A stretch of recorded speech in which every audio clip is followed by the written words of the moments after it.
There's a local television station in my town called WBRN Channel 6. Or, there was. The station shut down in 1997 after a fire destroyed most of the building. Everyone in Bellmoor knows the story because the fire killed 3 employees who were trapped inside the broadcasting room after midnight. The building still stands at the edge of town, dark, empty, rotting. Nobody goes near it anymore. But 3 nights ago, at exactly 1:14 a.m., Channel 6 came back on the air, and it said my name. I first noticed it because I couldn't sleep. It had been storming all night, the kind of storm that rattles your windows and makes your power flicker every few minutes. I was laying on the couch watching old reruns with the volume low when the screen suddenly went black. At first I thought the TV lost signal, then static appeared. Not normal static either. The screen looked wet somehow, like the picture was drowning. Then text slowly faded onto the screen. Channel 6, live broadcast, 1:14 a.m. I sat up immediately, because Channel 6 didn't exist anymore. The station had been abandoned for decades. The static crackled louder. Then the image changed. A woman appeared sitting behind an old news desk. The footage looked ancient, grainy, distorted, colors bleeding into each other. The woman stared directly into the camera without blinking and smiled. "Good evening, Bellmoor." Her voice sounded warped, like multiple people talking at once. "We apologize for the interruption." The lights inside the studio flickered violently behind her. Then she looked down at something off-screen, almost nervous, and quietly said, "He's outside again." The broadcast cut to black. I remember just sitting there, frozen. Then the screen returned. Only this time it showed a live camera feed, a hallway. Inside the station, dark red emergency lights flashed overhead. The camera slowly moved forward as if someone was carrying it. And somewhere deep in the building, someone was breathing. Not normal breathing. Wet, heavy, close. The camera turned a corner, and for half a second, I saw someone standing at the end of the hallway. Tall, unnaturally tall. Its head nearly touched the ceiling. Then the screen glitched violently. The figure disappeared, and text appeared across the screen. "Call now." A phone number flashed beneath it. I laughed nervously, actually laughed, because I thought it had to be some weird internet prank, somebody hijacking old broadcast signals for attention. Then my phone rang. Unknown number, 1:14 a.m. I declined it immediately. The TV shut off on its own, and every light in my apartment went dark. I barely slept that night. But the next morning, things got worse, because everybody in town was talking about it. People online were posting clips of the exact same broadcast. Hundreds of comments flooded local Facebook groups. Some people claimed they saw different footage, different hallways, different rooms. One woman swore she saw somebody standing behind the news anchor the entire time. Others claimed their televisions turned on by themselves exactly at 1:14. And then came the posts about the phone calls. Everyone who watched the broadcast got one. Unknown number, always at 1:14 a.m., always silent on the other end. Except for breathing, that should have been enough to make me ignore it. But curiosity is a dangerous thing, especially in Bellmoor. So that night, I stayed awake waiting. At exactly 1:14 a.m., my television turned on by itself. Static filled the room instantly. Then the same woman appeared behind the desk. Except this time, she looked terrified. Her makeup was smeared. Her hands trembled violently.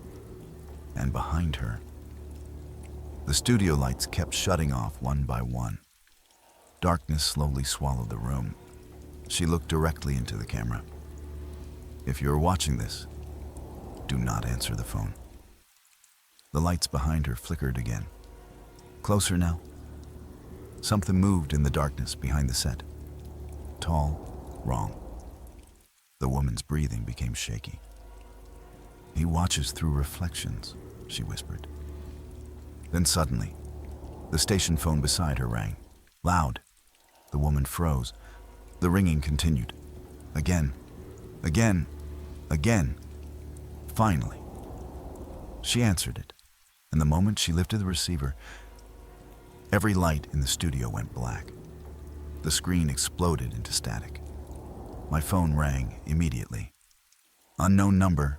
I stared at it vibrating on my table, and against every instinct I had, I answered.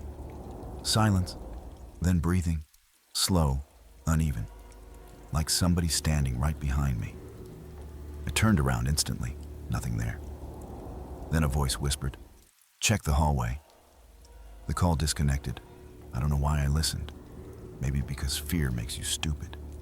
Maybe because deep down, I already knew something was wrong. I walked toward my apartment hallway. Every light was still off from the storm. The entire building felt dead silent. Then I noticed something. At the very end of the hallway, someone was standing there, too far away to make out clearly, tall, motionless. I whispered, "Hello?" It tilted its head slightly, and then every apartment light suddenly turned back on at once. The hallway was empty. I ran back inside immediately and locked every door. But when I looked at the television again, the live feed had returned. Only now the camera showed my apartment building, outside. From across the street, the footage slowly zoomed toward my window, toward me. Then text appeared. "He sees you now." The broadcast ended. The channel disappeared. Then my television returned to normal. I unplugged it after that. Actually unplugged everything. TV, internet, even my microwave. I didn't care how paranoid it made me look. But the calls kept coming every night. 1:14 a.m. exactly. Always breathing, always silence. Until yesterday. Yesterday. The caller finally spoke. I answered without thinking, and a distorted voice whispered, "Why didn't you let us in?" Then I heard another voice in the background, the news anchor, crying, begging someone to stop. And beneath her voice, I heard fire alarms, then screaming. Then the line cut out. I couldn't stop thinking about it. So tonight, I drove to the old Channel 6 station. I know that sounds stupid. It was stupid. But I needed to know if someone was inside. The building sat abandoned behind rusted fencing. Rain poured down in sheets. Most of the windows were boarded shut. But one light glowed faintly inside the lobby. I climbed through a broken section of fence and walked toward the entrance. The front doors were already open, and the second I stepped inside, I heard a television playing somewhere deep in the building. Static echoed through the halls. The station smelled burned, not dusty, burned, like smoke trapped inside the walls for decades. I followed the sound deeper into the building, past collapsed offices, past melted cameras, past walls blackened by fire, until finally, I found the broadcasting room. The giant studio cameras still faced the news desk, and every single monitor in the room was on, showing live footage of me standing there. Dozens of screens, different angles, different rooms, watching me. Then one monitor changed. The news anchor appeared again, only now. Her skin looked burned, her smile stretched too wide, and she whispered, "He's behind you." I turned around instantly. Nothing there. Then every monitor in the room shut off at once. complete darkness. And somewhere behind me, something started breathing. Close, very close. I ran. I didn't even think. I sprinted through the hallways while emergency lights flashed overhead. And behind me, I could hear footsteps. Slow, heavy, not chasing me, following me, like it knew I couldn't escape. Then every television inside the building suddenly turned on together. And from every screen, the same voice whispered, "Stay tuned." I made it outside somehow. I don't even remember reaching my car. I just remember driving. And in my rearview mirror, I saw somebody standing in the station doorway watching me leave.